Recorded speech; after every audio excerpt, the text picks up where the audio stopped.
राजकीय शत्रू म्हणून आम्ही जयंत पाटील साहेबांकडे बघतो, काही खोटं नाही, पण आपल्या शत्रूबद्दल सुद्धा, आपल्या शत्रूच्या मातेबद्दल सुद्धा असं ऐकून घेण्या एवढं आमच्यावर वाईट संस्कार झालेले नाहीत.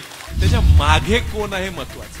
आज जे ह्या राज्याचं नेतृत्व करतात, 6 वर्ष मुख्यमंत्री, हे पुढे राहणार. साहेब कधी कधी आमचा करेक्ट कार्यक्रम करायचा प्रयत्न करणार, हे आम्हालाही माहित. हा पुरोगामी विचार टिकवायचा आहे म्हणून आम्ही एकत्र आलेलो आहे.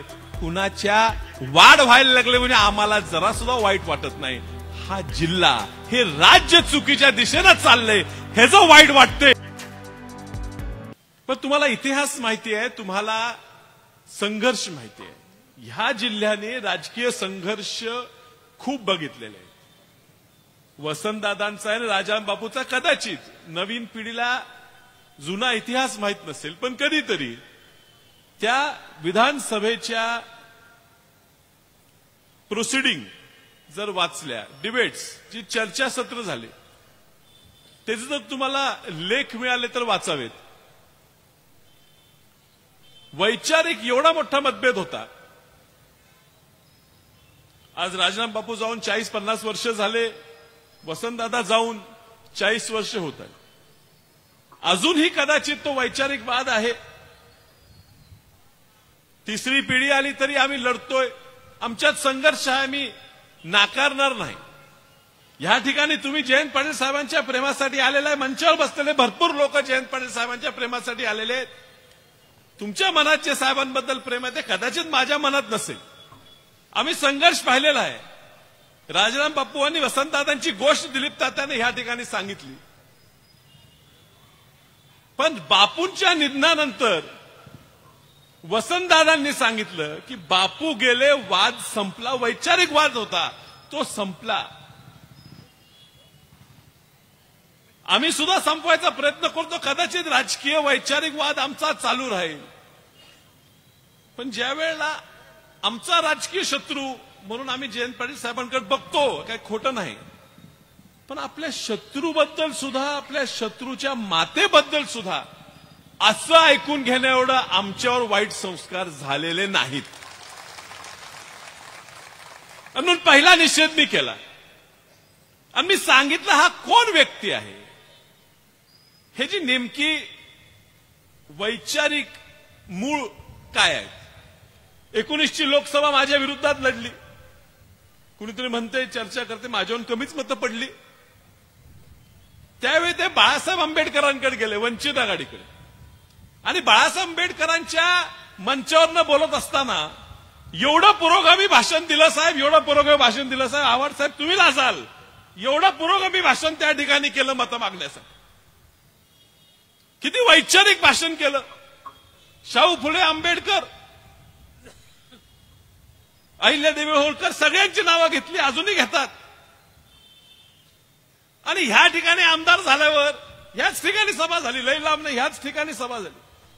आणि ह्या ठिकाणी सभा होत असताना युटर्न, म्हणजे एवढ्या लवकर माणूस एवढा पलटी मारू शकतोय मला कळलं नाही. मलाही आश्चर्य वाटलं, एवढा युटर्न.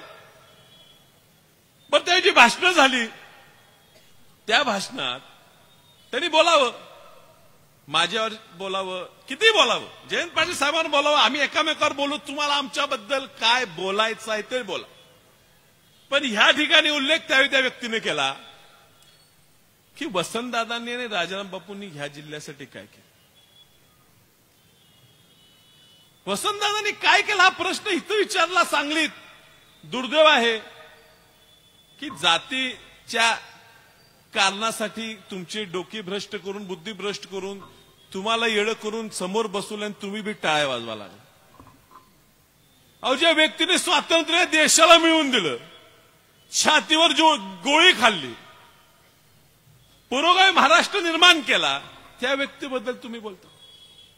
मलाही खूप राग आला, मलाही काहीतरी बोलायचं होतं, पण पुन्हा लक्षात आलं हा व्यक्ती जो बोलतोय ना त्याच्या मागे कोण आहे महत्वाचं आहे.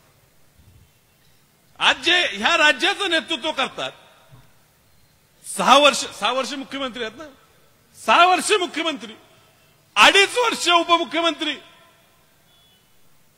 आणि वसंतदादांनी जे केलं, राजाराम बापूंनी जे केलं, यशवंतराव चव्हाण साहेबांनी जे केलं, जे दूरगामी निर्णय घेतले, मी उल्लेख केला.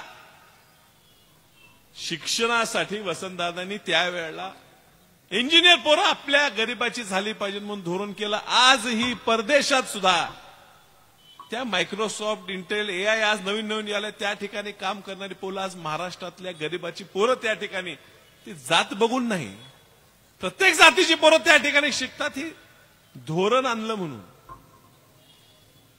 पाणी अडवा पाणी जिरवा धोरण आणलं.